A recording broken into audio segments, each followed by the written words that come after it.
Hello, good evening everyone. कैसे हैं सब लोग? इफ़रा सबसे कांटेक्ट करो, जल्दी से ऑनलाइन हो।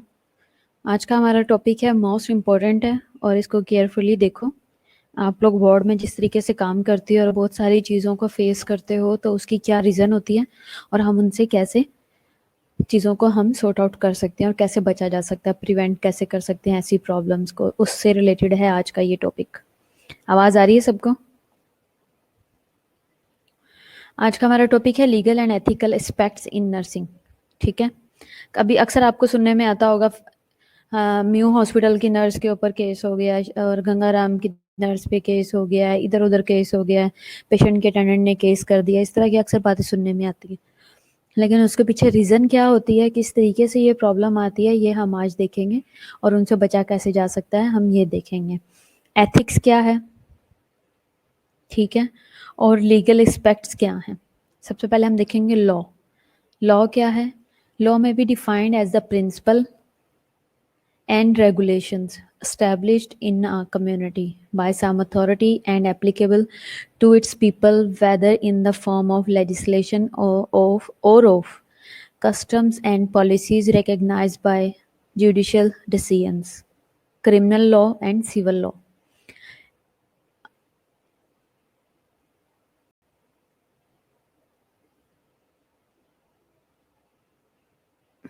आवाज क्यों नहीं आ रही?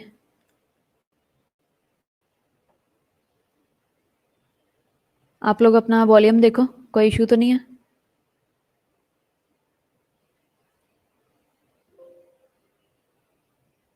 चेक करो दोबारा से। हबीबा, सहर, देखो आवाज आ रही है या नहीं?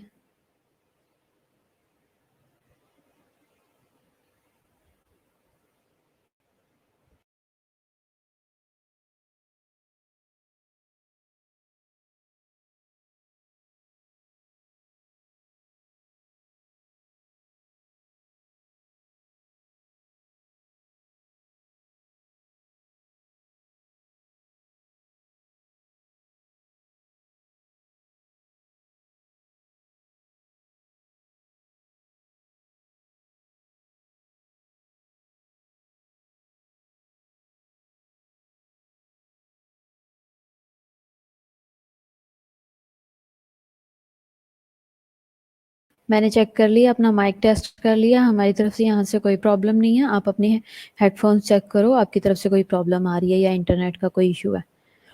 अच्छा, लॉ क्या है? एक डिफाइंड क्लियर कट सेट किए हुए प्रिंसिपल्स हैं और रेगुलेशंस हैं जिनको स्टैब्लिश किया गया है एक किसी कम्युनिटी में, ऑर्गेनाइजेशन में, हॉस्पिटल्स में, स्कूल्स में, कॉलेजेस में। और किया किन लोगों ने है, ऐसे एप्लीकेबल हैं ये to its people, whether in the form of legislation और कस्टम। मतलब ये कि ये उन लोगों पे एप्लीकेबल हैं जो कि उस कम्युनिटी में, उस स्कूल में या उस एरिया में रहते हैं। बेसिकली कहने का मकसद ये है कि कुछ सेट रूल्स हैं जो कि वहाँ की प्रॉपर अथॉरिटीज़ ने बना दिए हैं और उसको सबको फॉलो करना, उन रूल्स रेगुलेशन को सबके लिए मैंडेटरी है। लॉ की दो टाइप्स हैं, क्रिमिनल लॉ और सिविल लॉ। टॉर्ट क्या है? ये एक सिविल लॉ है। A tort is a civil wrong or injury for which the court provides a remedy in the form of money damage। ठीक है, ये ब्लेक ने कहा है 1999 में। इसका मतलब क्या है कि टोर्ट जो है वो एक सिविल लॉ को जो है वो सिविल लॉ के अगेंस्ट कोई काम करना है, ठीक है, और जिसमें कोर्ट जो है पनिश के तौर पे सामने वाले को फाइन करता है, जुर्माना करता है, जो कि उसे पे करना पड़ता है। आगे टोर्ट की भी दो टाइप्स हैं, इंटेंशनल है और अनइंटेंशनल है। समझ आ रही है सबको? नहीं कहीं पे भी समझ आ रही तो आप मुझे रोक के पूछ सकते हैं। नर्सिंग स्टैंडर्ड्स ऑफ केयर क्या है? Nursing standards of care are the legal guidelines for minimally adequate nursing practice. Written policies and procedures of an employing institution define that standards of care for nurses at the institution. क्या है nursing standards, क्या हैं care के?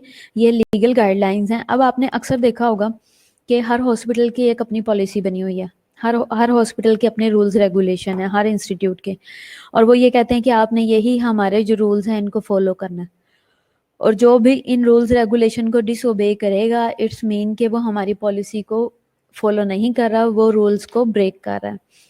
तो क्या है, इसी तरह उन्होंने कहा कि जो नर्सिंग स्टैंडर्ड्स हैं वो लीगल गाइडलाइंस के ऊपर चलते हैं, जैसे कि हमें पीएनसी ने हमारी जैसे जॉब डिस्क्रिप्शन दी हुई है, ठीक है, और जैसे स्टूडेंट नर्स की जॉब डिस्क्रिप्शन होती है, इसने ये काम करने हैं, एक कंप्लीट स्टाफ के लिए की क्या क्या ड्यूटीज़ हैं, डॉक्टर्स की क्या क्या ड्यूटीज़ हैं, ठीक है, इसे हम स्टैंडर्ड्स ऑफ केयर कहते हैं। और ये एमएसडीएस जो हमारा बना हुआ है, मिनिमम सेफ्टी प्रोग्राम से रिलेटेड जो है, उसमें क्या है कि मिनिमली ये सेफ होता है, एडिक्वेट नर्सिंग प्रैक्टिसेस इस पे बनी होती है, जैसे कि हमारा जो है वो नर्सिंग मैनुअल गाइडलाइन बनी होती है, उसमें दिया होता है कि नर्सिस ने क्या क्या काम करने हैं, अगर डॉक्टर की हेल्प करवाएंगे तो किस तरीके से करवानी है, अगर होते वाइटल साइंस ले रहे हैं तो वाइटल साइन की गाइडलाइंस क्या है, प्रोसीजर क्या है, ठीक है, इस तरह से। रिटन पॉलिसीज और प्रोसीजर्स होते हैं, an employing institution define the standards of care for nurse at that institution. अब जैसे आप लोग डिफरेंट जगहों पे काम करते हो, अब जैसे जूलियस है और रोनाल्ड है, ये शालामार में काम करते हैं, हर एक जगह का अपना प्रोटोकॉल है और हर जगह की अपनी पॉलिसी है। तो शालामार में की अपनी एक सेट पॉलिसी बनी हुई है, रूल्स रेगुलेशन बने हुए हैं, उन्हें फॉलो करना है, और पॉलिसीज़ को, प्रोसीजर्स को, और उसी के अकॉर्डिंग आपने वो काम करना है। जैसे कि हम मैंडेटरी कर देते हैं, सपोज़ कि आपने हैंड वॉशिंग करनी है और इन स्टेप्स को फॉलो करना है, ठीक है। अगर आप वो हैंड वॉशिंग के वो स्टेप्स को फॉलो नहीं कर रहे तो क्या किया जाता है कि उन चीज़ों को ऑब्जर्व करके तो आपको वार्न किया जाता है कि आप जो है वो गाइडलाइंस के अकॉर्डिंग काम नहीं कर रहे। वाइटल साइंस है, जैसे शालामार की पॉलिसी है, हर पेशेंट का अपना थर्मामीटर होगा, तो क्या है, ये एक रिटन पॉलिसी बनी हुई है और उसकी प्रोसीजर गाइडलाइंस भी हैं।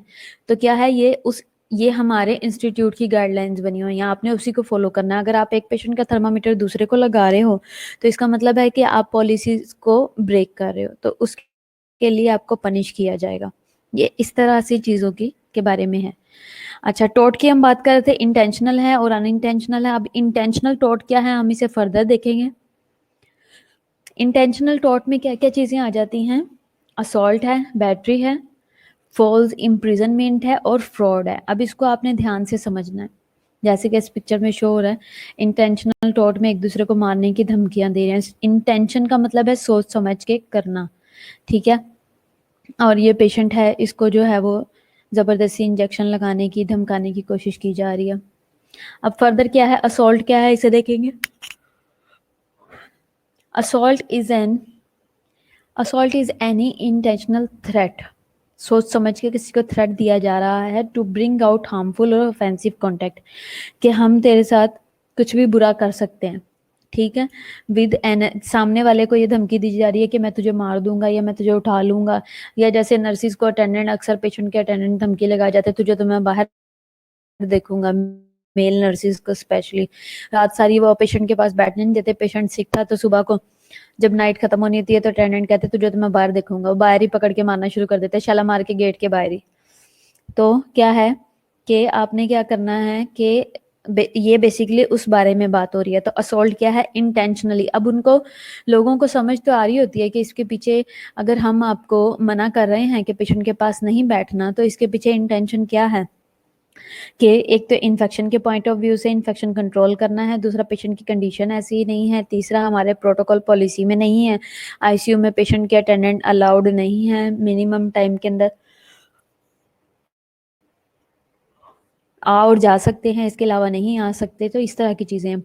और इसके अलावा क्या है कि जब इस तरह का थ्रेट कर रहे होते हैं तो उसमें ज़रूरी नहीं है कि एक्चुअल कांटेक्ट हो, नेसेसरी नहीं है। मतलब ये कि हो सकता है फ़ोन पे ही दे रहे हो या दूर से ही धमकियां दे रहे हो, पास जाके धक्के मुक्का नहीं किया, इस तरह की चीज़ें भी हो सकती हैं। फॉर एग्जाम्पल, अब हम अपनी अपनी अगर अपनी सराउंडिंग से रिलेटेड बात करें तो इसमें आ जाता है threatening a patient to give an injection, patient को थ्रेट किया जाए कि मैं तुझे इंजेक्शन दे दूंगा, तो ये क्या है, ये भी असॉल्ट है। फिर उसके बाद है restrain a patient for an X-ray procedure when the patient has refused consent. जब एक पेशेंट ने रिफ्यूज कर दिया है तो फिर भी हम उसको एक्सरे के लिए बांध के ले जाते हैं और फिर एक्सरे करवाते हैं, तो ये भी असॉल्ट है। अगर पेशेंट रिफ्यूज कर रहा है लेकिन हमने फिर भी उसका एक्सरे करवाया, वो भी बांध के, तो ये भी पेशेंट के लिए थ्रेट है। पेशेंट सोचेगा कि पता नहीं मेरे साथ क्या करने लगी हैं, आगे मेरे साथ पता नहीं क्या होने वाला है, ठीक है। जैसे कि ये है कि अब असॉल्ट में आता है कि पेशेंट को, किसी को भी आप धमकाते हो, थ्रेट करते हो, जैसे कि ये फीमेल है, इसको मेल जो है वो थ्रेट कर रहा है, ठीक है। उसी तरह इंजेक्शन से रिलेटेड है, नेक्स्ट पिक्चर में आप ये देखोगे कि इंजेक्शन लगाने की धमकी दी जा रही है। जैसे कि अक्सर लोग कहते हैं ना, हम बच्चों को कह देते हैं सो जाओ वरना मैं इंजेक्शन लगा दूंगी। अंकल किसी को कह दिया अंकल सो जाओ वरना मैंने मेडिसिन दे देनी है, जो स्पेशली जो रिफ्यूज कर रहे होते हैं मेडिसिन से, उनको कह देते हैं। इसके अलावा ये है, पेशेंट को बांधा हुआ है, रिस्ट्रेन किया हुआ है, पूरे बेड के साथ बांधा हुआ है, और ये पाँव भी और हाथ भी दोनों बांधे हुए हैं। तो ये क्या है, ये भी असॉल्ट में आता है। उसके बाद है बैटरी। बैटरी क्या है, battery is an intentional touching, किसी को टच करना इंटेंशनली विदाउट कंसर्न, किसी की मर्जी के बगैर है। The contact is harmful to the patient and cause an injury, harmful भी हो सकता है और इंजरी भी कर सकता है। और it is merely offensive to the patient dignity, patient की डिग्निटी के लिए, उसकी सेल्फ रिस्पेक्ट के लिए भी ऑफेंसिव हो सकता है। तो क्या है, बैटरी इसमें आता है। अब जैसे कोई फीमेल पेशेंट है और वो ये कहती है कि मैंने मेल को चेक नहीं करवाना, और फिर भी उसकी मर्जी के बगैर जो है वो मेल नर्स या मेल अटेंडेंट जो है वो ज़बरदस्ती बीपी चेक करने की कोशिश करता है, या कहता है कि आप लेटर हो, मैं आपकी बेडशीट चेंज कर देता हूँ या ड्रेस चेंज करवाता हूँ, तो क्या ये लीगली अलाउ है? ये लीगली अलाउड नहीं है। और अगर कोई मेल पेशेंट है और वो फीमेल, अगर कोई मेल है, पठान है, या फिर कोई जो है वो है कोई मौलवी टाइप है, और वो ये कहते हैं कि मैं फीमेल से काम नहीं करवाऊंगा, हाथ ना लगाए, तो इस तरह के इश्यूज भी आते हैं। तो उसमें क्या करना है कि हमने उनकी जो रिचुअल्स हैं या उनका जो कह लो कि उनकी जो कस्टम्स हैं, हमने उनका ख्याल रखना है और उसकी बात को समझना है।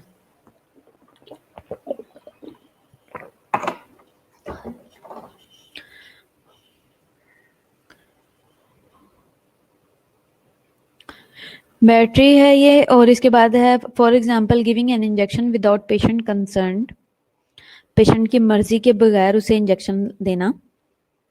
Patient gives concern for left knee repair but the surgeon performs right knee surgery, ठीक है। पेशेंट की मर्जी के बगैर, सबसे पेशेंट कह रहा है कि मैंने मेल से इंजेक्शन नहीं लगवाना, फीमेल है और वो बटक पे ही इंजेक्शन लगाना चाहता है, या अगर आर्म पे भी लगाना चाहता है, तो पेशेंट कंफर्टेबल नहीं है, या पेशेंट ने रिफ्यूज कर दिया कि मैंने आज इंजेक्शन कोई भी नहीं लगवाना, तो आप पेशेंट की मर्जी के बगैर इंजेक्शन लगाते हो, तो ये बैटरी है, उसे टच किया और लगाया। दूसरा ये कि लेफ्ट नी की सर्जरी थी और डॉक्टर ने राइट नी की कर दी है, तो भी वो बैटरी में आता है।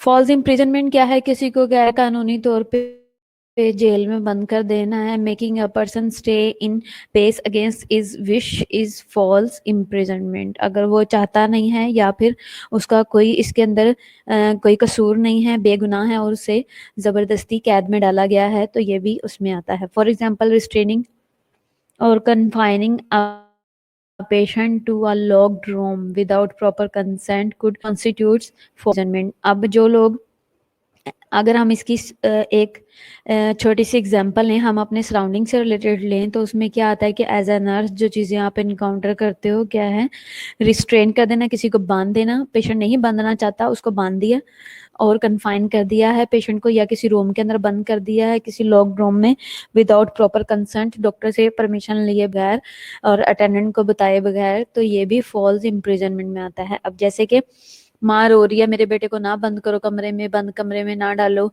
वो अंदर उसका दम घुट जाएगा, उसे कुछ हो जाएगा अंदर, अगर वो मर गया तो कौन जिम्मेदार है। लेकिन हम फिर भी कि पेशेंट बार बार तंग कर रहा है, काउंटर पे चल के आ रहा है, नर्सिस से पुठे सीधे सवाल कर रहा है, इस बेस पे हम उसे अगर रूम के अंदर बंद कर देते हैं किसी में, तो ये क्या है, ये भी इलीगल है। और इसी तरह अगर किसी को, अब अगर एक पेशेंट है और वो डिसोरिएंटेड है और वो चल फिर रहा है, उठ के यहाँ वहाँ जाता है, तो आप उसे डॉक्टर के बगैर कंसेंट के पेशेंट को आप रिस्ट्रेन करते हो, बेड से बांध देते हो, तो वो भी इलीगल एक्ट है। तो हमने क्या करना है कि अटेंडेंट से परमिशन लेनी है, पेशेंट को आप थोड़ा सा सेडेट करो डॉक्टर की परमिशन से, और फिर अगर ज़रूरत है तो पेशेंट को रिस्ट्रेन करो, अदरवाइज ना करो। फ्रॉड क्या है, फ्रॉड इज अ विलफुल और पर्पसफुल जो है वो मिसरिप्रेजेंटेशन है दैट कुड कॉज और कॉज करता है या caused harm to a person और प्रॉपर्टी। फ्रॉड जो है वो सोच समझ के और पर्पसफुली किसी के लिए किसी को मिस रिप्रेजेंट किया जाता है, या फिर जो है वो ताकि उसका नुकसान हो या फिर किसी की प्रॉपर्टी को या किसी पर्सन को नुकसान पहुंचाया जाता है। जैसे कि giving incorrect information to obtain a better position और जॉब। जैसे कि हमारी के लोग जो है कोशिश करते हैं कि अब जैसे 2 नर्सेज हैं और एक हेड नर्स है, तो क्या कोशिश करती हैं, 2 में से एक जो है वो रोज कंप्लेंट करती रहती है, मैडम ये करती है, मैडम ये ऐसे करती है, मैडम ये वैसे करती है, और खुद अच्छी पोजीशन लेने के लिए दूसरे को हर वक्त लेट डाउन करना या किसी के बारे में गलत इंफॉर्मेशन हर वक्त देते रहना और उसकी रिप्यूट गलत होना। सिर्फ इसलिए रिप्यूट गलत करनी है कि मेरी अच्छी जगह बन जाए पोजीशन के लिए और जॉब के लिए, ये सब लोग करते हैं, हर प्रोफेशन में ये सब चलता है। अब ये तो सारे थे इंटेंशनल टॉट, अब हम देखेंगे अनइंटेंशनल, जो कि बगैर सोचे समझे किए जाते हैं। नर्सिंग में कैसे होंगे? फर्स्ट ऑफ ऑल है नेग्लिजेंस। मिसकंडक्ट किस पे बनते हैं? नेग्लिजेंस पे। मेल प्रैक्टिस पे भी मिसकंडक्ट बनते हैं, साथ में वार्निंग लेटर दिया जाता है। नेग्लिजेंस क्या होगी कि नेग्लिजेंस आपने ये की कि पेशेंट को मेडिसिन मिलनी थी 10 बजे रात को, लेकिन आपने ये कहा कि जब मैं 12 बजे देने जाऊंगी ना, उस पेशेंट की शुगर चेक करने जाऊंगी, तभी उसको 10 बजे मेडिसिन लगाऊंगी, अभी नहीं लगानी, और इग्नोर कर दी, जानबूझ के उसको नेग्लेक्ट कर दिया। तो इसमें नुकसान किसका हुआ? पेशेंट का। बेसिकली इसमें नुकसान यहाँ पे हुआ कि अगर उसकी मेडिसिन भी इम्पोर्टेंट थी और उसको टाइमली दी जानी चाहिए थी और नहीं दी, तो भी उसमें पेशेंट का नुकसान होगा। अब मेडिसिन क्या है कि उनके जो है वो चेन चल रही है, एंटीबायोटिक्स हैं, पेन किलर्स हैं, उनकी चेन है कंप्लीट। अगर वो चेन ब्रेक हो जाती है तो उसमें पेशेंट का नुकसान होता है। तो चेन जो है वो उसको कंटिन्यू रहना चाहिए। नेग्लिजेंस एक तो इस पॉइंट ऑफ व्यू से आ गया। दूसरा ये कि पेशेंट की, अब मेल प्रैक्टिस क्या होगा? मेल प्रैक्टिस है कि पेशेंट को जो है वो पेशेंट के वाइटल साइंस लिए नहीं है लेकिन मार्क कर दिए, तो ये क्या है? ये मेल प्रैक्टिस है, ठीक है। और अगर पेशेंट को आईवी इंजेक्शन लगना था और आपने आईएम लगा दिया है, ठीक है, ये भी जो है मेल प्रैक्टिस है, ठीक है। तो ये 2 चीजें हैं जो कि इंटेंशनल अनइंटेंशनल टॉट में आती हैं। जैसे कि अब ये देखो कि अब ये मेल प्रैक्टिस है कि पहले नेग्लिजेंस की है, फिर उसके बाद मेल प्रैक्टिस है। इस पिक्चर में शो हो रही है, ये डॉक्टर है, अब इसने ऑपरेशन में जो करना था कर दिया, ठीक है। ऑपरेशन करके बाद में पेशेंट के पास आके कह रहा है कि bad news is I lost my watch somewhere inside you, ठीक है। The good news is I have another one just like it, ठीक है। अब उसने क्या किया कि सबसे पहले तो उसकी नेग्लिजेंस ये है कि उस पेशेंट के अंदर ऑपरेशन के दौरान उससे वॉच गिर गई है, पेशेंट के एब्डोमेन में ही होपफुली गिर गई होगी। और वो मेल प्रैक्टिस क्या है कि वो उसने आगे पेशेंट को भी बता दिया कि भाई मेरे से वॉच आपके अंदर गिर गई है। तो ये क्या है? ये एक तो सब कुछ जो है वो नेग्लिजेंस और मेल प्रैक्टिस है, प्लस इसके अंदर जो है वो इलीगल भी चीज आती है कि ऐसे लोगों पे तो केस कर देना चाहिए। इसी तरह ये बाकी सारी चीजें हैं, ये भी सारी क्या है? नेग्लिजेंस और मेल प्रैक्टिस की एग्जांपल्स हैं। नेग्लिजेंस क्या है? Negligence is conducted that falls below the standards of care. एक स्टैंडर्ड सेट किया हुआ है कि आपने इतने लेवल पे काम करना है, ठीक है। स्टैंडर्ड सेट है कि आपने टीडीएस ही मेडिसिन देनी है और आपने 2 आवरली ही वाइटल साइन करने हैं। लेकिन अगर कोई फॉलो नहीं कर रहा और फॉल्स कर रहा है below the standard of care, तो इट्स मेन ये नेग्लिजेंस है। मेल प्रैक्टिस क्या है? Malpractice is one type of negligence called professional negligence. Malpractice जो आप प्रोफेशनली कोई काम कर रहे हो और उसमें आपने कुछ चीज जानते बूझते, जिसको आपने जो है वो आईएम लगाना था और आईवी लगा दिया, आईवी लगाना था आईएम लगा दिया, आपने राइट जाना था आप लेफ्ट जा रहे हो, आपने पेशेंट को कंडीशन सही नहीं है, आपको उसे लिफ्ट से ले जाना चाहिए, लेकिन आप अपने खुद से जबरदस्ती पेशेंट को जो है वो सीढ़ियां चढ़ा के ले जा रहे हो, तो ये सब मेल प्रैक्टिस है, ठीक है। कॉमन सोर्सेज क्या है नेग्लिजेंस के और मेल प्रैक्टिस के? Medication errors, that result injury to patient, ठीक है, मेडिकेशन एरर हो जाते हैं। फिर क्या है,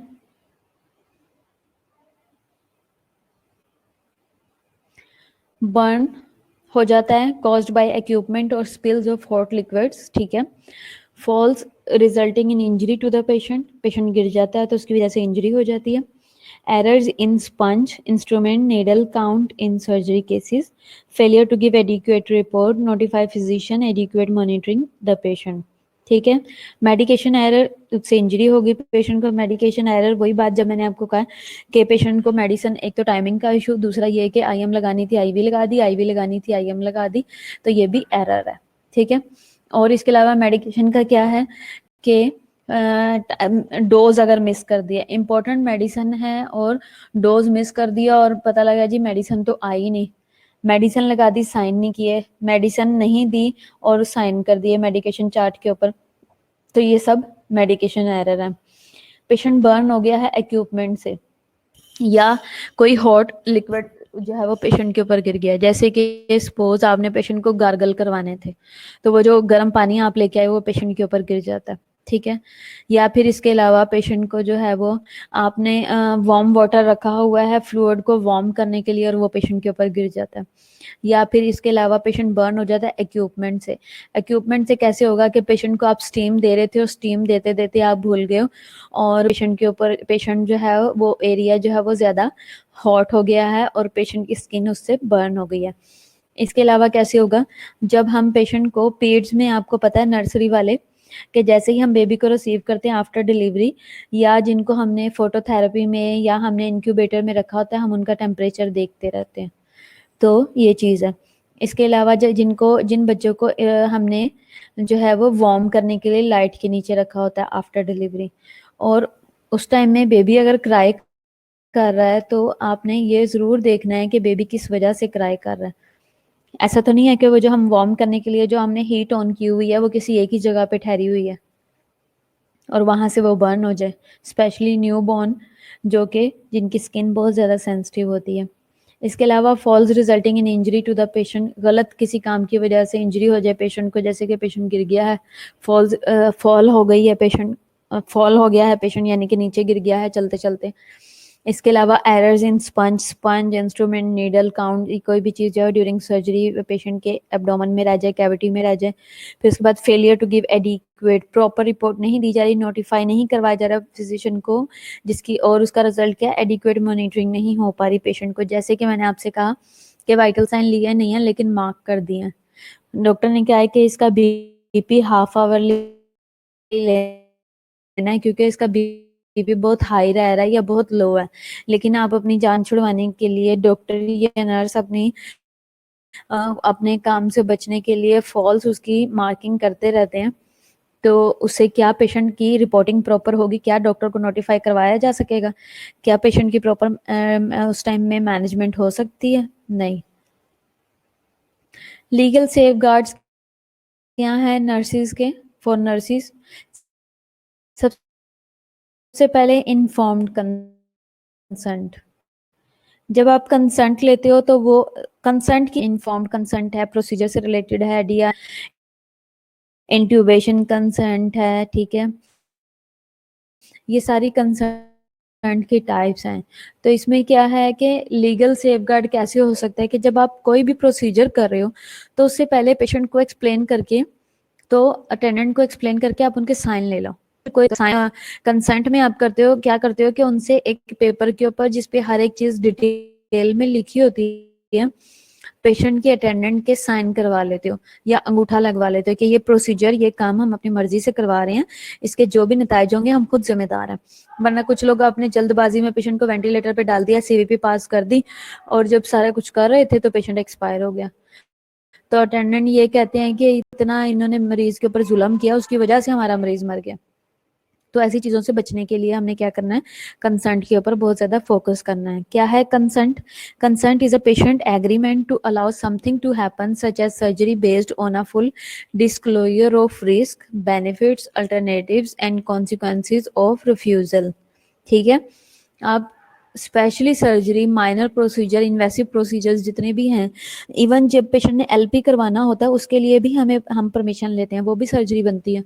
हम सीवीपी पास करते हैं, ए लाइन पास करते हैं, इंट्यूबेशन किसी भी टाइप के करते हैं, चेस्ट इंट्यूबेशन करते हैं, कुछ भी हम करते हैं तो हमें कंसेंट लेना बहुत ज़रूरी है। उसमें हम कंसेंट के लिए जैसे कि बताया कि हम अब बताएंगे कि इस दौरान कुछ भी हो सकता है, जैसे such as surgery based on a full disclosure of risk. Complete बात बताओ कि भाई इसके दरमियान में दिल की धड़कन भी रुक सकती है, पेशेंट की जान भी जा सकती है, खून भी ज़्यादा बह सकता है, तो आपने हमारे साथ ताउन करना। अगर आप कहते हो तो हम ये प्रोसीजर करते हैं, अदरवाइज हम रोक देते हैं। और साथ में बेनिफिट्स और अल्टरनेटिव्स भी आप बता सकते हो कि इसके बेनिफिट ये होंगे, अगर पेशेंट को इंट्यूबेट करते हैं तो पेशेंट का सांस बहाल हो जाएगा, अगर नहीं करते हैं तो पेशेंट की यही कंडीशन रहेगी। फिर उसकी डॉक्यूमेंटेशन करनी है, ठीक है। फिर इसके अलावा फिजिशियन ऑर्डर्स एग्जीक्यूट करने हैं। फिर इसके अलावा जो है वो पेशेंट एजुकेशन करनी है और प्रिविलेज कम्युनिकेशन करनी है। ये सब चीज़ें पेशेंट के अटेंडेंट को प्रोवाइड करनी है। Informed consent is a patient agreement to allow something to happen, जैसे कि हम पहले बात कर चुके हैं, ठीक है। लीगल इश्यूज जो है वो रिलेटेड टू नर्सिंग क्या हो सकते हैं? सबसे पहले कॉन्फिडेंशियलिटी का इशू आ सकता है, एडवांस डायरेक्टिव्स का आ सकता है, ठीक है। Advance directives are legal documents stating the wishes of individuals regarding health care in institution in which they are no longer capable of giving personal informed consent, ठीक है। ये एडवांस डायरेक्टिव है। फिर इसके फॉर एग्जाम्पल लिविंग विल्स है, durable power of attorney है और ऑटोप्सीज हैं, ठीक है। एडवांस डायरेक्टिव में जो है वो लीगल डॉक्यूमेंट्स होते हैं जो कि ये अपनी विशेस बताते हैं अटेंडेंट की, उसकी हेल्थ से रिलेटेड इंस्टीट्यूशन के अंदर रहते हुए कि बाद में हम नहीं करवा पाएंगे, हम बाद में इस काबिल नहीं होंगे, हम कैपेबल नहीं होंगे कि हम पर्सनल कंसेंट दे सकें, तो हम एडवांस ही आपको बताना चाहते हैं कि हमारी विश है कि मेरे मरने के बाद आपने जो है वो मेरे मेरे ये काम आप इंस्टीट्यूट को बता देते हैं, और वो इंस्टीट्यूशन जो है वो अपने जो है वो अपनी टीम को, लॉयर वगैरह को हायर करता है, उनसे उन्हें ये बताते हैं कि भाई मैं बाद में मैं ये प्रोसीजर्स मेरे जो भी होंगे मैं उनके लिए एडवांस आपको कंसेंट दे रहा हूँ, या फिर मेरी विल है कि मेरे मरने के बाद मेरी ऑटोप्सी ना की जाए, मेरा जो है वो पोस्टमार्टम ना किया जाए, या फिर मेरी ये विल है कि मेरा मेरा जनाजा और मेरा कफन दफन जो है वो मेरा बेटा ना करे, मेरे फलाना रिलेटिव करे। इस तरह के इश्यूज आते हैं तो वो एडवांस ही बता देते हैं इससे रिलेटेड। ऑर्गन और टिश्यू डोनेशन में क्या है, पाकिस्तान में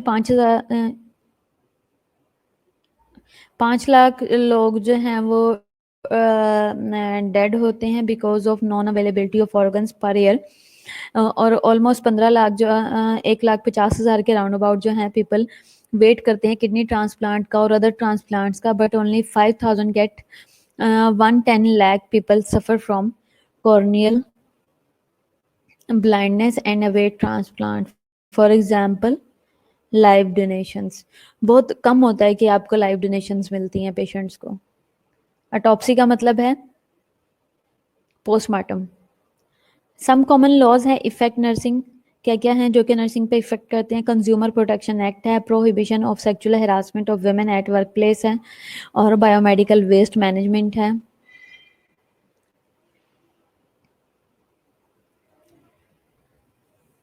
सम कॉमन चीज़ें जो आती हैं वो ये हैं।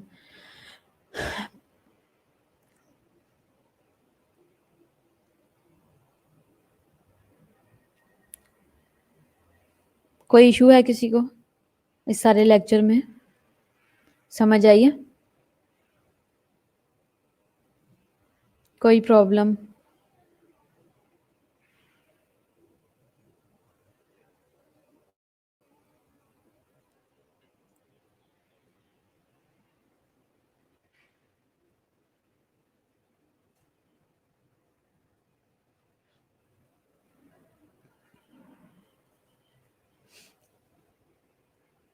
समरी हम एक दफ़ा देख लेते हैं।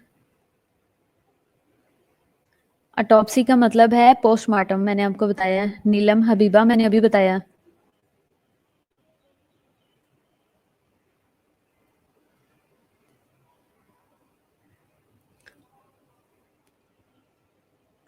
क्या है टॉट, एथिक्स में हम देख रहे थे टॉट है, टॉट क्या है, सिविल रॉन्ग है, ठीक है।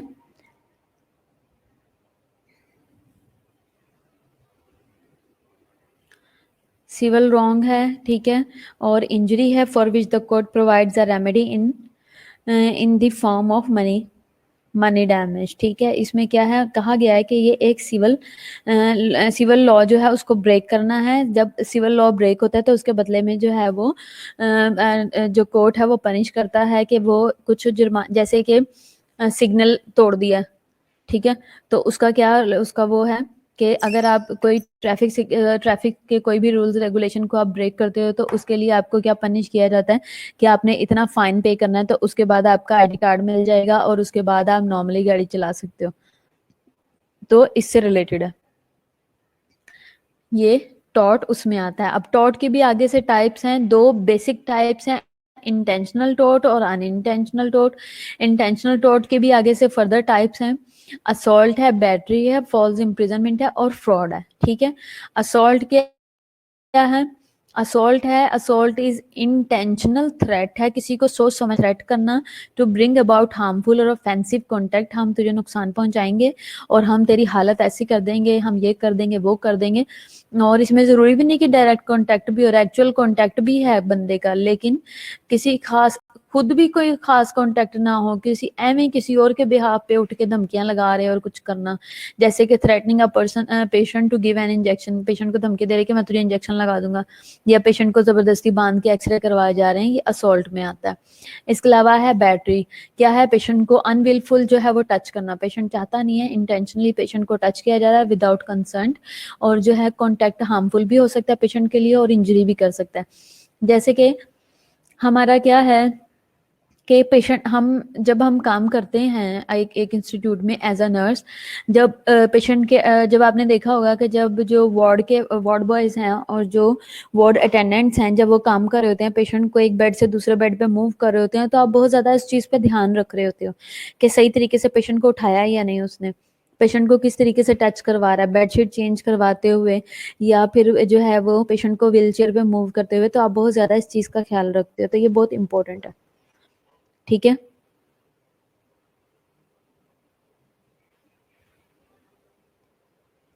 फिर उसके बाद है बैटरी में ये आ गया, for example giving an injection without patient concern, अगर पेशेंट की मर्जी के बगैर उसे इंजेक्शन लगाते हो वो बैटरी में आता है। फिर उसके बाद है, a patient gives concern for left knee, doctor को कहा कि लेफ्ट नी का ऑपरेट करना है, रिपेयर करना है, उसने राइट का कर दिया है, तो ये भी जाके, ये भी क्या है, इस बात पे पेशेंट जो है वो पेशेंट डॉक्टर को पे केस कर सकता है।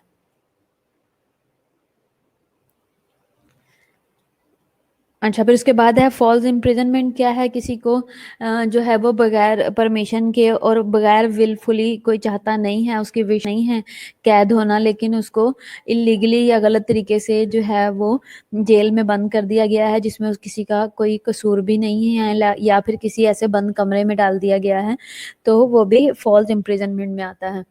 फ्रॉड क्या है कि फ्रॉड जो है वो विलफुल और पर्पसफुल मिसरिप्रेजेंटेशन है दैट कुड कॉज और caused harm to a person और प्रॉपर्टी, किसी के बारे में गलत रिप्रेजेंट करना, मिसरिप्रेजेंट करना सामने वाले को, ये जो है वो फ्रॉड में आता है।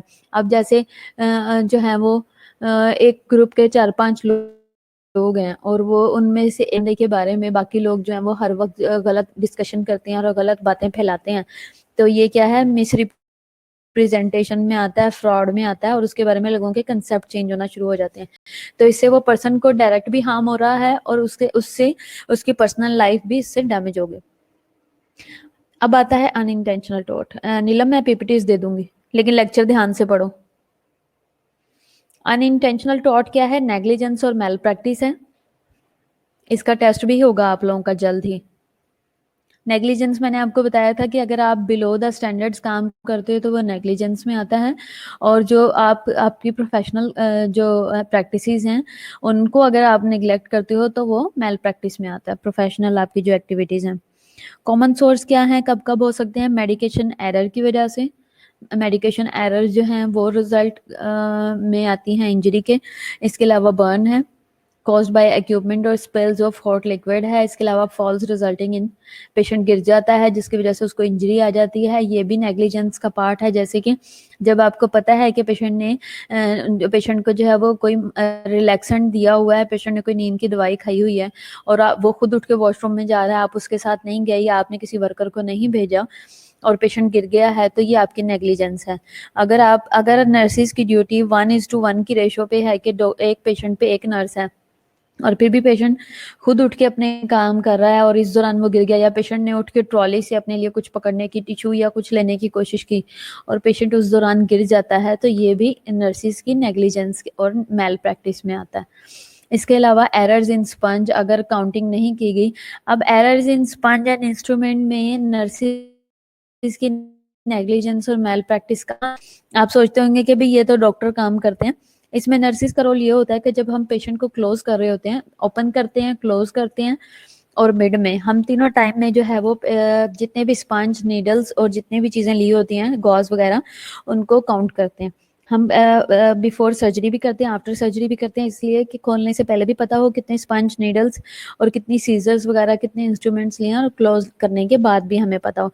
अगर इनमें से जब हम क्लोज कर रहे हैं, एब्डोमेन टाई कर रहे हैं और हमें फील हुआ कि कोई भी एब्डोमेन क्लोज करने से पहले मस्ट डॉक्टर्स जो हैं वो स्पंज और इंस्ट्रूमेंट्स और इसके अलावा नीडल्स को काउंट करवाते हैं, ताकि देख लें कि कोई स्पंज एब्डोमेन में ना रह जाए।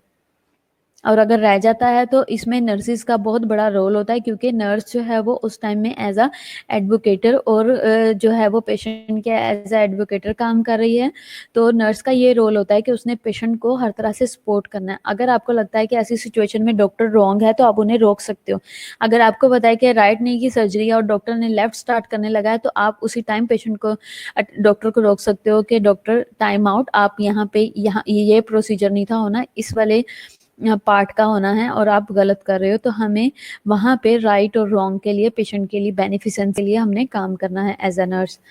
फिर इसके अलावा अगर आपको लग रहा है कि स्पंज कम है और डॉक्टर क्लोज कर रहा है क्योंकि डॉक्टर को जल्दी है, डॉक्टर ने या तो ऑफ होकर जाना है या कोई और सर्जरी आई हुई है, तो आप डॉक्टर को वहीं पे स्टॉप करवा सकते हैं कि मैं डॉक्टर, हम उस वक्त तक क्लोज नहीं करेंगे जब तक हमें स्पंज नहीं मिल जाता, तो आप हमारे साथ कोऑपरेट करें।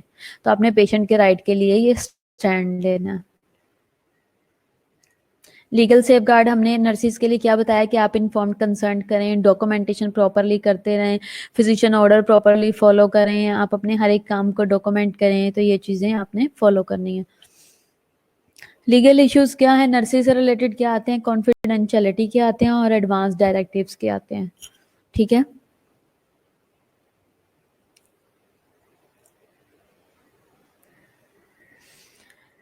कॉमन लॉज जो इफेक्ट्स करते हैं नर्सिंग को, वो क्या है, कंज्यूमर प्रोटेक्शन एक्ट आ जाता है। ठीक है, prohibition of sexual harassment of women at work place आ जाता है। ये जो एक्ट है ये पास हुआ था 2010 में। वुमेन को बहुत ज़्यादा ऐसी चीज़ें फेस करना पड़ती हैं जब जॉब प्लेस पे होते हैं, बहुत सारे लोग आके हेरास करने की कोशिश करते हैं, इवन हमारे अपने कलीग्स, अपने फेलोज़ और अटेंडेंट वगैरह, और बाहर से भी लोग आके, तो इस तरह की चीज़ें, इस तरह के लॉज जो हैं वो फेस करने पड़ते हैं। बायोमेडिकल वेस्ट से रिलेटेड आते हैं, जैसे कि मैनेजमेंट एंड हैंडलिंग से रिलेटेड आते हैं, जो कि एक रूल पास हुआ 1998 में, यानी इसमें जैसे कि नीडल कटिंग से रिलेटेड, शार्प से रिलेटेड है, और इसके अलावा जो इन्फेक्शियस वेस्ट है और कमर्शियल वेस्ट है, ठीक है, इन सारी चीज़ों से रिलेटेड है ये। किसी ने कुछ पूछना है, कोई प्रॉब्लम है? सबको समझ आ गई, कोई इशू तो नहीं है?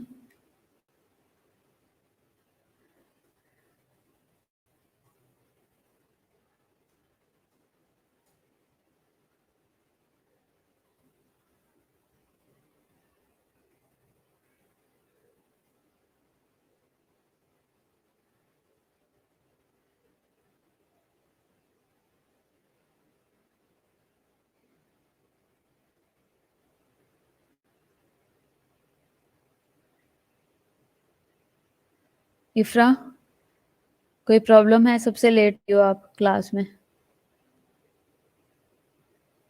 सादिया, सहर,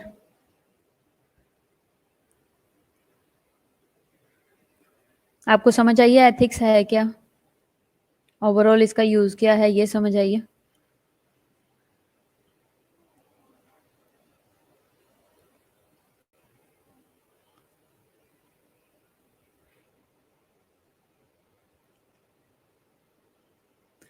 चलो आप लोग ये रिवाइज कर लो इतनी देर, फिर उसके बाद मैं नेक्स्ट लेक्चर स्टार्ट करती हूँ। थोड़ा सा टाइम देते हैं इसको, ठीक है? आप लोग इसको रिवाइज कर लो।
सब लोग आ जाओ, बस हम लेक्चर स्टार्ट करने लगे।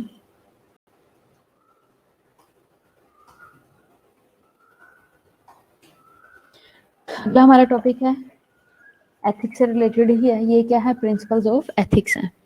प्रिंसिपल्स क्या हैं, इसके साथ ही आज हम ये सारा लेक्चर कंप्लीट कर देंगे। ये यूनिट हमारा कंप्लीट हो जाएगा ताकि हमें ये बार बार करना ना पड़े। फर्स्ट ऑफ ऑल, एथिक्स क्या है? The word ethics drive from the Greek term Athos which means customs. ठीक है। Ethics can be defined as the branch of the philosophy that involves systemizing, defending, and recommending concepts of right and wrong conduct, often addressing disputes of moral diversity। ठीक है। मतलब ये कि ethics जो है इसकी मतलब इसकी डेफिनेशन ये है कि ये ब्रांच ऑफ फिलोसफी है जो कि एक सिस्टम को, ठीक है, रिकमेंडेशन को, कंसेप्ट ऑफ राइट और रॉन्ग को कंडक्ट करती है।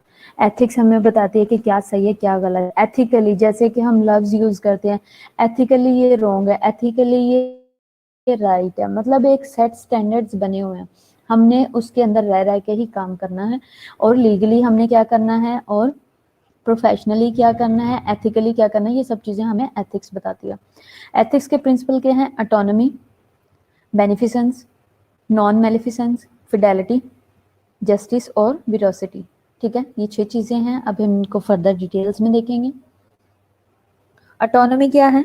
ऑटोनोमस से निकला है ऑटोनॉमी। ठीक है, जैसे कि it involves the right of self determination. ठीक है, इसमें अपने बारे में कहा गया है कि आपका सेल्फ डिटर्मिनेशन का राइट है और चॉइस और इंडिपेंडेंस एंड फ्रीडम। ठीक है। For example, the purpose of pre operative concern is to assure in writing that the healthcare team respects the person's dependence by obtaining permission to proceed।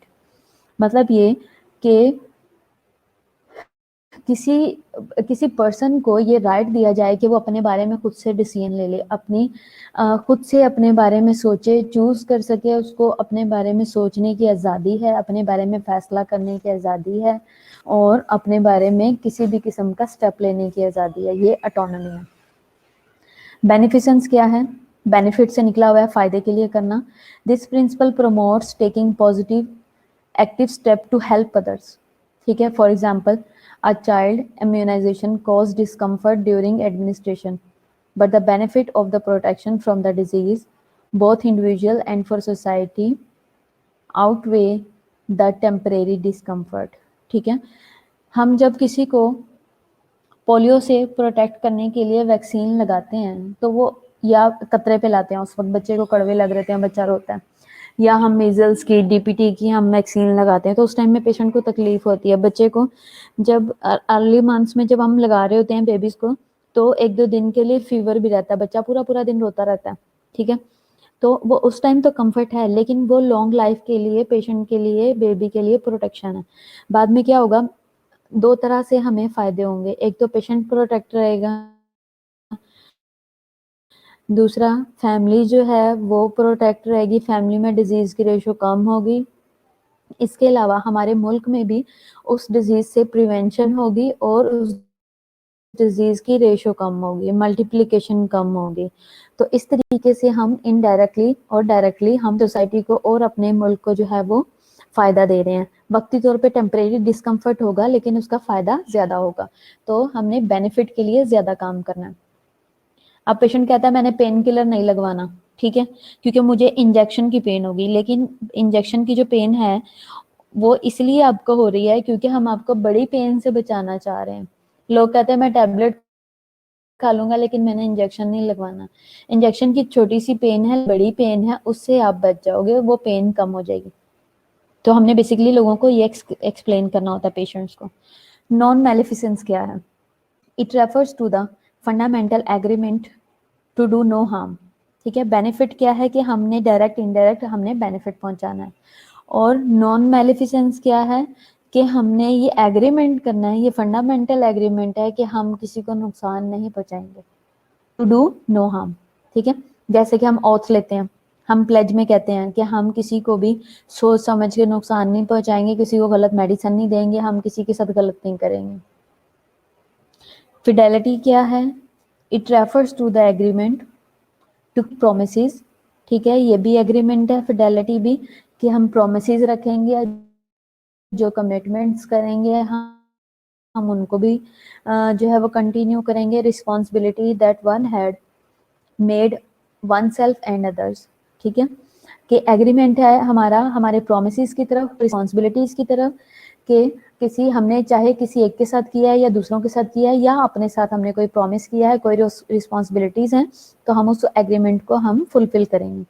For example, if you assess a patient for pain and then offer a plan to manage it, this principle encourage you to do your best to keep the promise to improve the patient's comfort। अगर आप patient को pen हो रही है तो आप वहाँ पे पेशेंट को क्या कह के आते हो कि आप परेशान ना हो, मैं डॉक्टर को बताती हूँ, आपकी दर्द ठीक हो जाएगी, आपने परेशान नहीं होना, मैं आपके पास ही हूँ, आपको जब भी कोई प्रॉब्लम हो आप मुझे बुला लेना, मैं आपका इंजेक्शन लिखवा के आती हूँ। आप यही कहते हो ना पेशेंट को।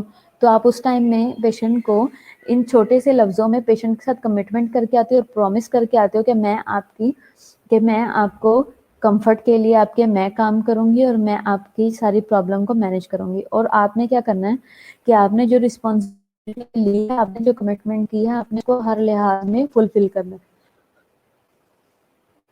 वेरोसिटी क्या है? टेलिंग द ट्रूथ और इंटेंशनली डिसीविंग और मिसलीडिंग पेशेंट, यानी कि टेलिंग द ट्रूथ, आपने पेशेंट को ट्रूथ बता दिया है और दिया है पेशेंट को। For example, should you tell the truth when you know that it might cause harm to the client, ठीक है, आप पेशेंट को वो बात बता देते हो जिससे पेशेंट को उसका नुकसान हो सकता है। जैसे कि पेशेंट के आपको पता है कि पेशेंट का बीपी हाई है, फिलहाल पेशेंट को नहीं बताना।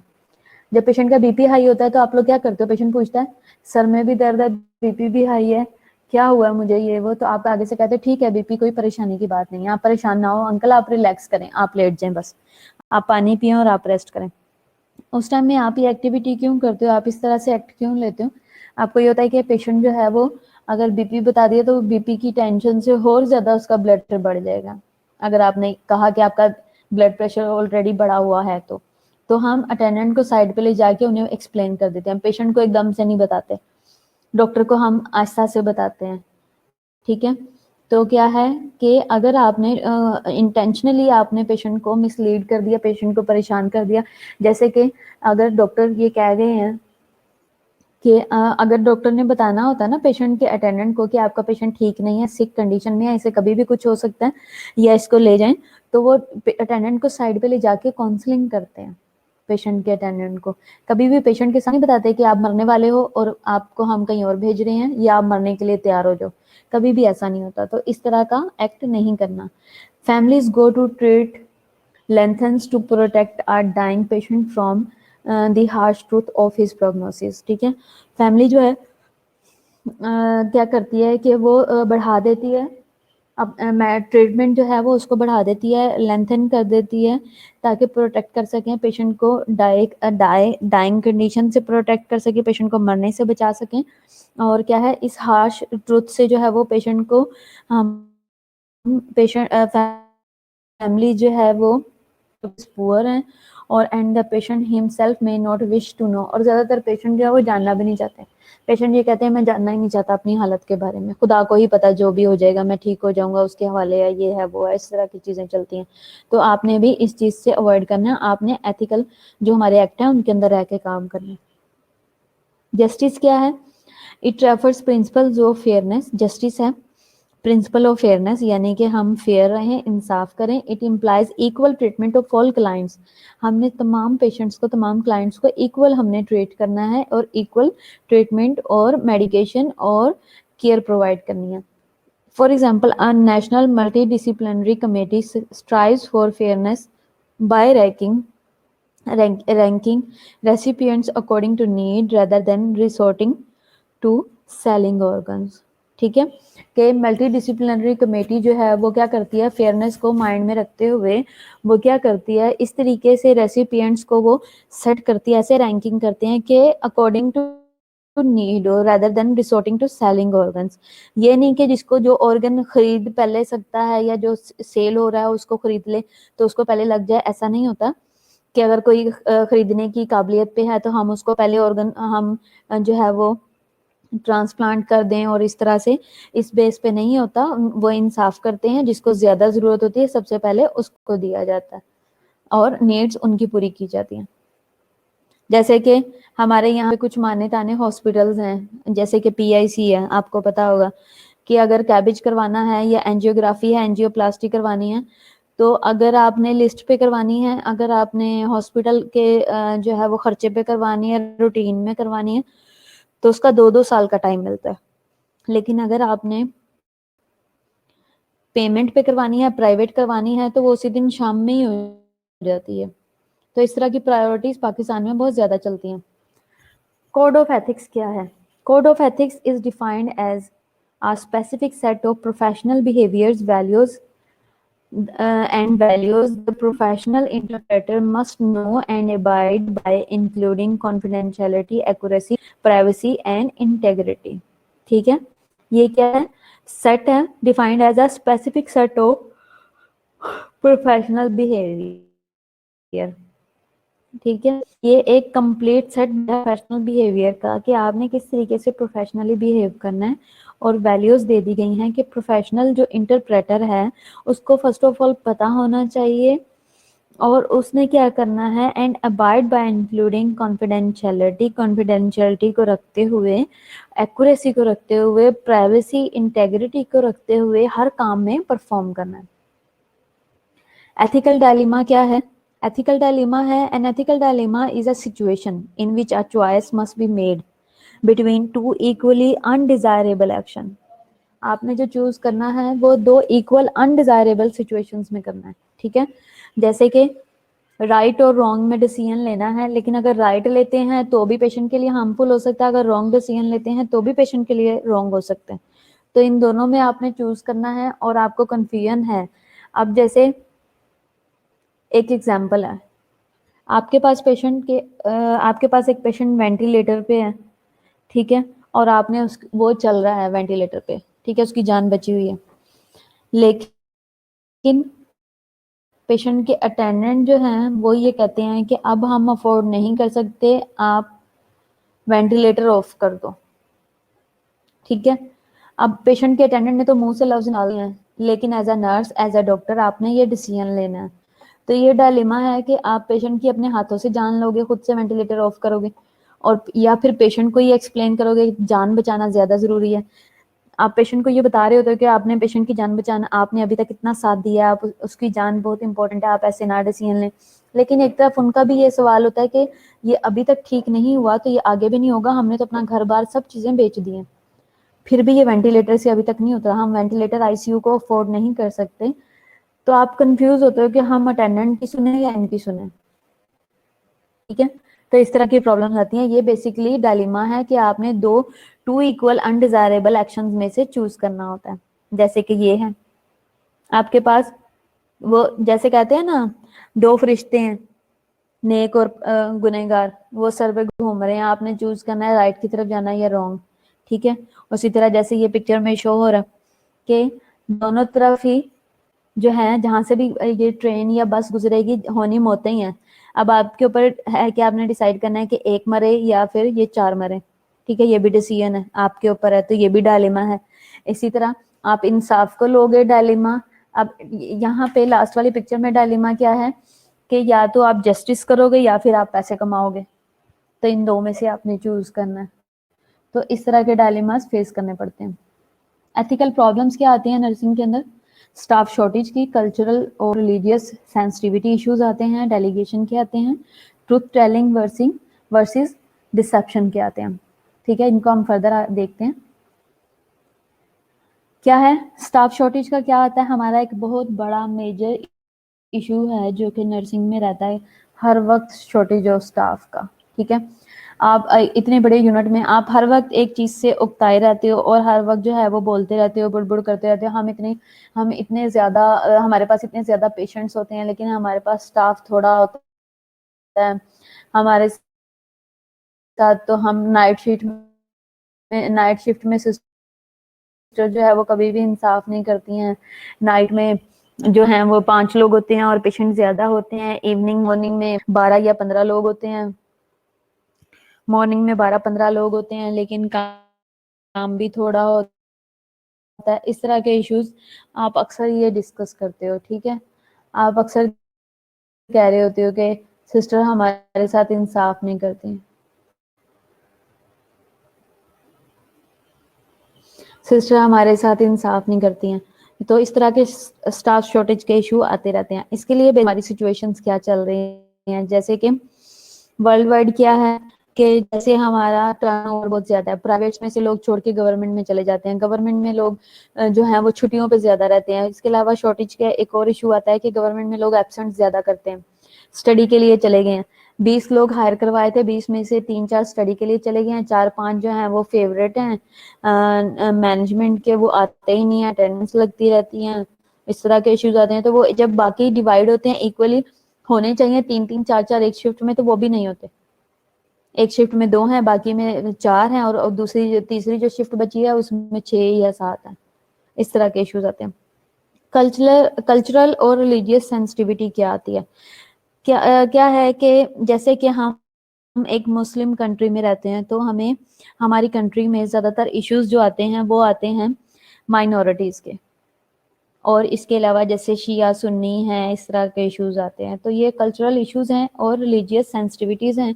कल्चरल क्या है कि अब कल्चर का ये इशू आ सकता है एथिकली कि जैसे कुछ लोग जैसे कि पठान है, उन्होंने फीमेल्स अपने घर के अलावा बाहर कम ही देखी होती हैं, तो उनका ये इशू आता है कि वो किसी फीमेल से बात करना पसंद नहीं करते।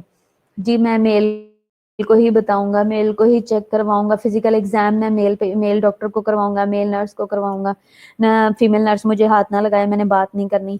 या फिर कुछ लोगों में ये इशू होता है कि वो डॉक्टर मेल से ज्यादा फीमेल्स जो हैं वो मेल से बात नहीं करती हैं, अपनी हिस्ट्री नहीं बताती हैं। अब कल्चरल ये भी इश्यूज आते हैं जब पेशेंट को आप ड्रेसअप कर रहे हो, ड्रेस चेंज करवा रहे हो, तो हमारे आईसीयूज के क्या ड्रेसेस होते हैं कि हमारे स्क्रब सूट बने होते हैं, या आईसीयू या पेशेंट किट बनी होती है जिसके साथ दुपट्टा नहीं होता, हाफ स्लीव्स होते हैं और गाउन होता है, ट्राउजर नहीं होता, या ट्राउजर है तो उसके साथ इस तरह के इश्यूज हैं कि गाउन जो है वो ओपन है और बटन्स वाला है, इस तरह के इश्यूज आते हैं। तो कल्चर वाइज कुछ लोगों में कुछ जगहों पे ये चीजें जो हैं वो बहुत ज्यादा माइंड की जाती हैं। और जैसे बुजुर्ग हैं, आपने ड्रेस चेंज करवाया तो अम्मा जो हैं, आप ड्रेस चेंज करवा के दुपट्टा उसका देने लगी हैं बाहर, तो वो कहती नहीं मेरा सर कवर रहना चाहिए। बुजुर्ग लोग इस चीज को माइंड करते हैं कि अगर मेरा सर कवर नहीं होगा तो मैं ये गुनाह करूंगी। तो उसके लिए आपने इन चीज़ों का एथिकली आपने बहुत ज़्यादा ख्याल रखना है कि पेशेंट की जो सेल्फ रिस्पेक्ट है और जो कल्चर है वो कहीं से भी जो है वो डिस्करेज ना हो और डिसरिस्पेक्ट ना हो। तो इसके लिए हम क्या करते हैं, हमारी क्या प्रैक्टिस होती है कि हम पेशेंट के सर पे कैप पहना देते हैं, ठीक है, या फिर हम ऐसा कोशिश करते हैं कि कुछ हम किसी चीज़ से पेशेंट का सर जो है वो कवर रखें, ठीक है। और इसके अलावा क्या है, ट्रूथ टेलिंग, सच बताने में बहुत ज़्यादा हिचकिचाहट और प्रॉब्लम्स। अब बाज़-औक़ात ऐसा होता है कि सच कुछ इस तरह के भी होते हैं कि जैसे कि आपने ये बताया पेशेंट के अटेंडेंट को बाहर निकल के कि आपका पेशेंट ठीक नहीं है, अचानक से पेशेंट की तबीयत बहुत ख़राब हो गई है, पेशेंट की कंडीशन बहुत सीरियस हो गई है, अटेंडेंट ने आपकी बात सुने बगैर ही मारना शुरू कर दिया, ठीक है। इस तरह की प्रॉब्लम्स बहुत आती हैं। तो आपने क्या करना है कि आपने कोई भी चीज़ एक्सप्लेन करनी है अटेंडेंट को, पेशेंट के रिलेटिव को, किसी से भी बात करनी है तो आपने सोच समझ के और डॉक्टर से कंसल्ट करके फिर करनी है। अदरवाइज इस तरह की काउंसलिंग या कोई भी इंफॉर्मेशन देनी है, कोई भी बात कन्वे करनी है अटेंडेंट को, ये बेसिकली डॉक्टर का काम है, आपने नहीं करना। और टेलिंग ए ट्रूथ में ये वाली चीज़ भी आ जाती है कि पेशेंट की कंडीशन हम एकदम से ओपनली नहीं बताते, डॉक्टर एक्सप्लेन करते हैं, ये हमारा काम नहीं है। आपने किसी किस्म की भी कोई भी प्रॉब्लम आपने डायरेक्टली डिस्कस नहीं करनी, इवन मेडिसिन भी, हम इसे क्या मेडिसिन दे रहे हैं या आगे हमारा क्या प्लान है, क्या प्रोग्नोसिस है, ये आपका काम नहीं है। एज अ नर्स आपने ये चीज़ें नहीं करनी। समझ आ गई है? कोई प्रॉब्लम तो नहीं है इसमें?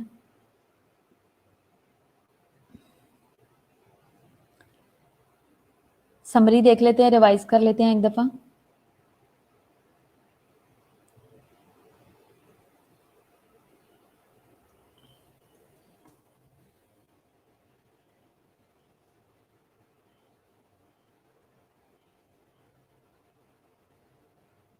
प्रिंसिपल्स हैं, ठीक है।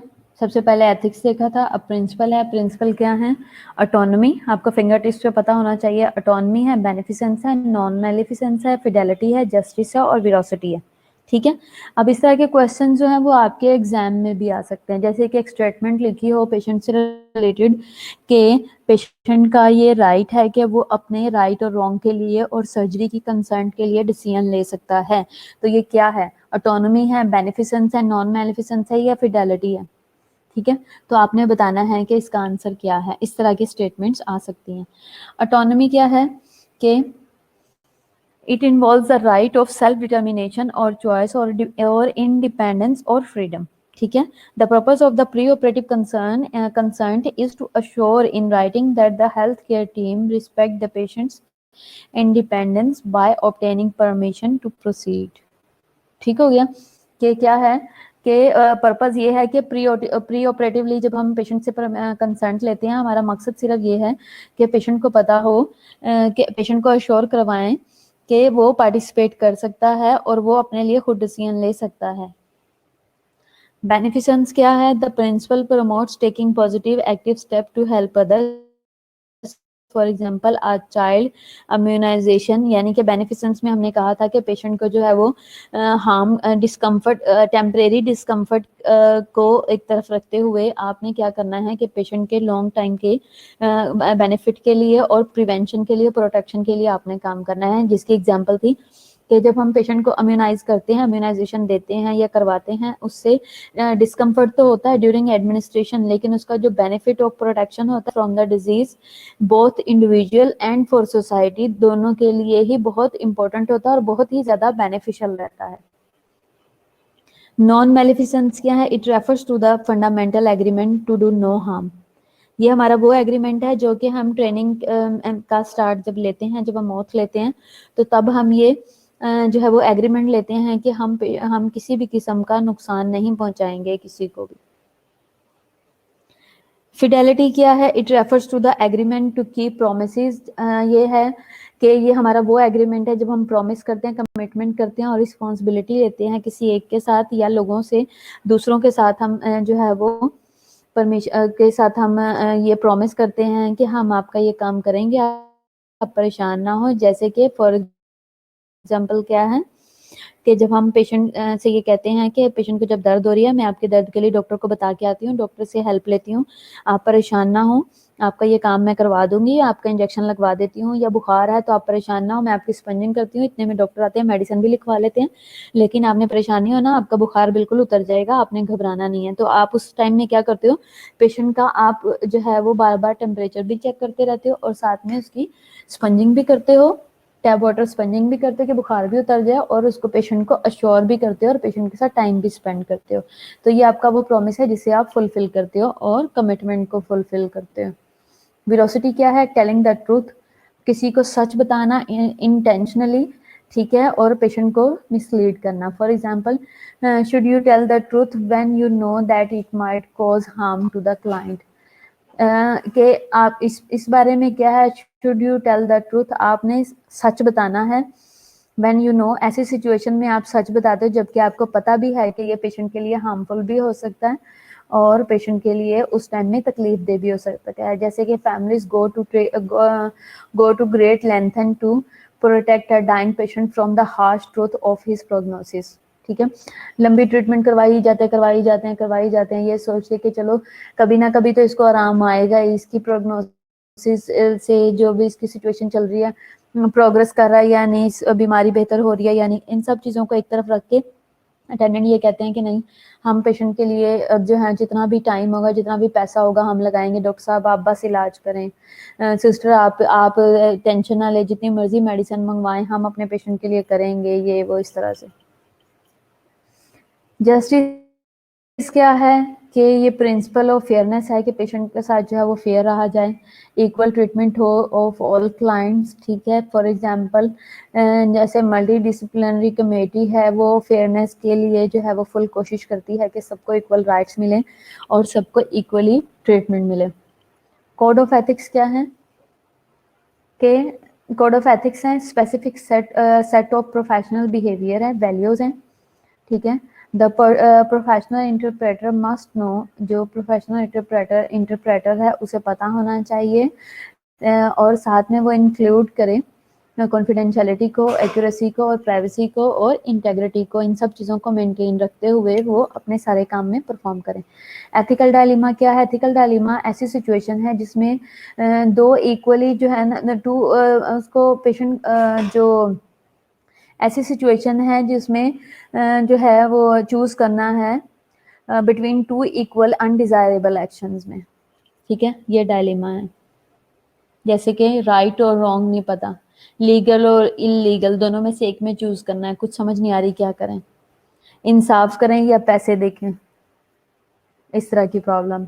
एथिकल प्रॉब्लम नर्सिंग में क्या आती है? स्टाफ शॉर्टेज है, कल्चरल और रिलीजियस सेंसिटिविटी आती है, डेलीगेशन है, टेलिंग ट्रुथ है, इस तरह के इश्यूज आते हैं। ये सब क्या है? ये एथिकल प्रॉब्लम्स है नर्सिंग में। समझ आ गई है? कोई क्वेश्चन है?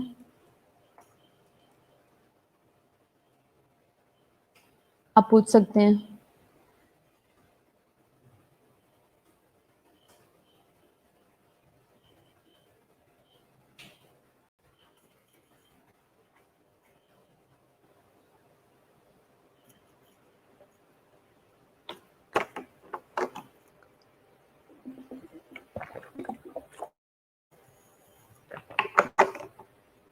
लेक्चर एंड होते होते आप लोग सारे ऑफलाइन क्यों हो जाते हो? अभी 8 9 से 10 लोग चल रहे थे, अब 7 ही 6 हो गए हो। कहाँ हो सारे? लेक्चर से आपने अटेंड किया या नहीं?